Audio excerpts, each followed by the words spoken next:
A'udzu bikalimatillahi tammati min syarri ma khalaq. Amin ya rabbal alamin.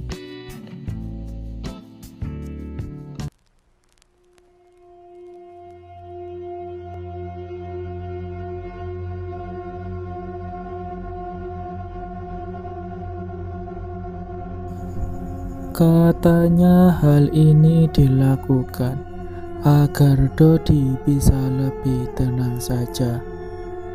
Tak hanya itu saja, nanti malam Fat mau bicara serius. Karena hal ini mendesak, Dodi yang mendengarnya sempat melihat ke shower yang memancarkan air. Tapi setelah handphone ditutup, Dodi berusaha nampak biasa saja. Apa yang Fat katakan soal bak mandi bawah rasanya mengada-ngada. Mungkin saja anak itu sedang ingin mengerjainya. Selain itu, kenapa waktunya bisa pas ketika dia sedang mandi? Jadi sewaktu Dodi membasuh tubuhnya, air turun dari tas kepala sampai ujung kakinya. Lama-lama, di bagian kulit punggungnya Dodi seperti merasakan ada yang menyentuhnya menggunakan ujung jari, lembut dari atas leher sampai pinggang. Tapi Dodi masih belum yakin, bisa saja itu air. Tapi lama-kelamaan, rasanya bukan seperti sentuhan lagi, tapi benda kasar yang menggelayut dari atas ke bawah.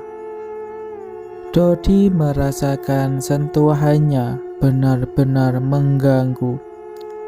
Dodi pun berhenti, sempat mematikan air shower.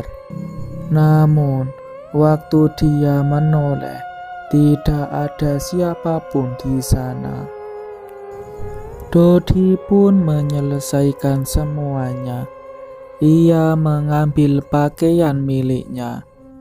Di kamar, Anggi sedang menonton TV di ruang tengah.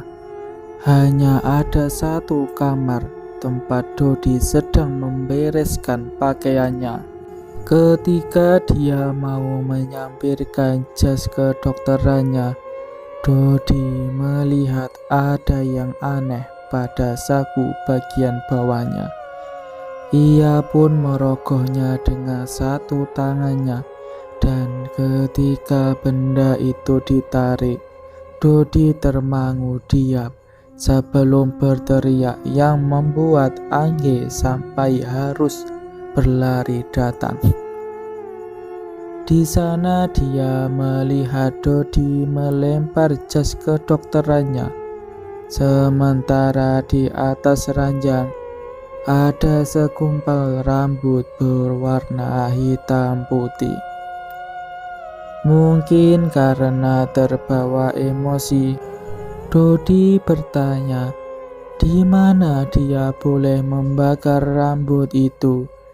Tapi si Anggi mencoba untuk menenangkan Dodi. Ia belum tahu saja kalau Dodi sedang dalam kondisi tidak stabil.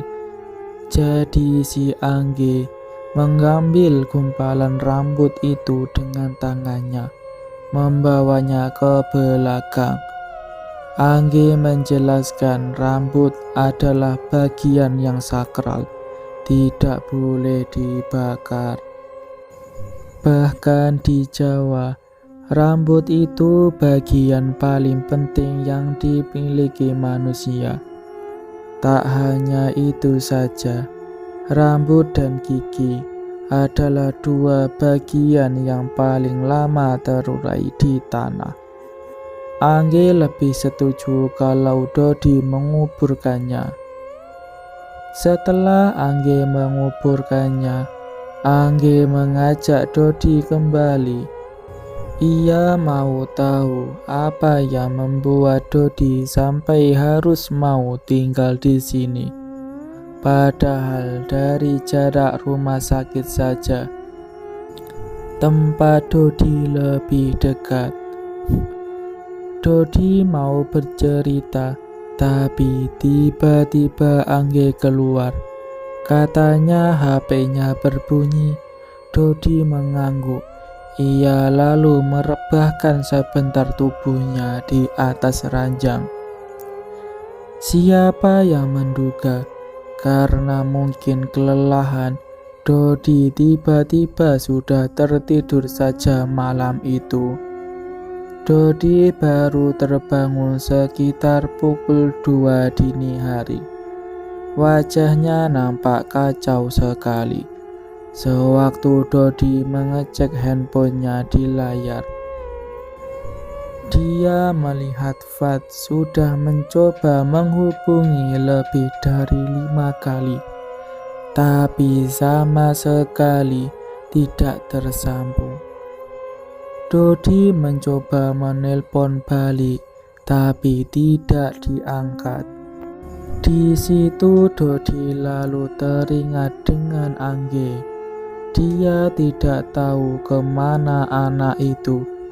Maka keluarlah Dodi, tapi langkah kakinya terhenti di pintu saat tahu Angge sedang duduk di kursi menonton TV.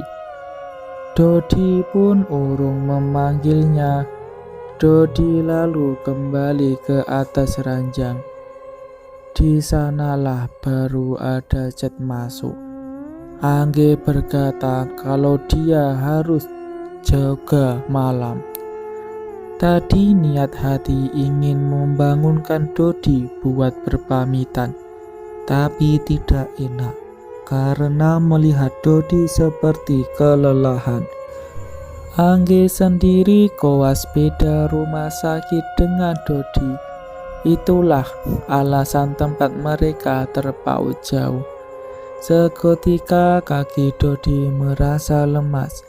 Apalagi suara TV masih terdengar dari ruang tengah.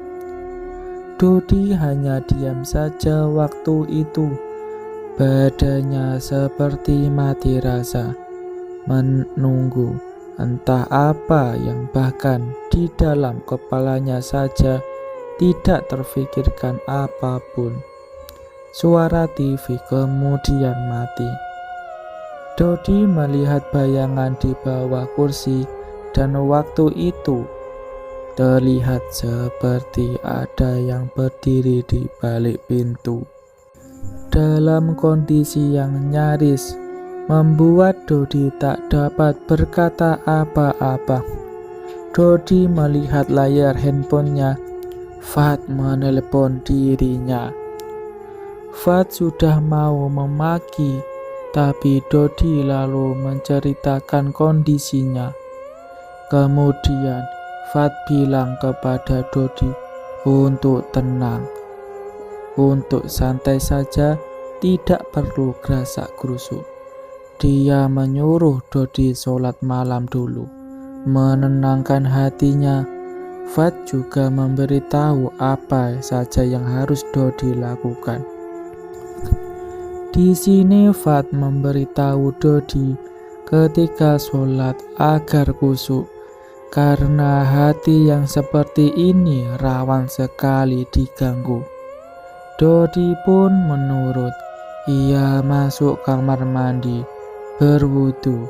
Ketika selesai, ia keluar membuka pintu tepat di depan mukanya. Itulah Dodi dengar bersumpah menyebut nama Tuhan. Menyaksikan seorang wanita yang kulitnya putih seperti tepung, rambutnya panjang sampai menyentuh lantai, dalam kondisi duduk di atas ranjang, melihat Dodi yang sebelum sudah membentangkan sajadah di samping ranjang tempat dia duduk menyisir rambutnya. Fat benar, malam ini harus selesai.